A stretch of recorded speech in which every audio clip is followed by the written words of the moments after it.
Lumutang sa Criminal Investigation and Detection Unit sa Quezon City Police District ang tricycle driver na naghatid sa hising victim na si Aldrin Bravante sa ospital. Pahayag ng driver na si Mang Rodrigo Alcaraz, wala siyang ideya na hising victim ito. Ang tangi lamang umano niyang nalalaman ay lasing ito at nawalan ng malay. Akala ko sila nag-iin, parang lasing, na biglang kumulaps. Na ano, yun lang ano ko. Wala ko idea.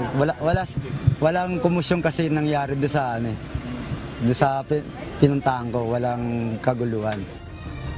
Sinabi pa ni Alcaraz na tinulungan pa niya ang tatlong lalaki na nagbuhat kay Bravante papasok sa tricycle mula sa isang eskinita sa loob ng gusali.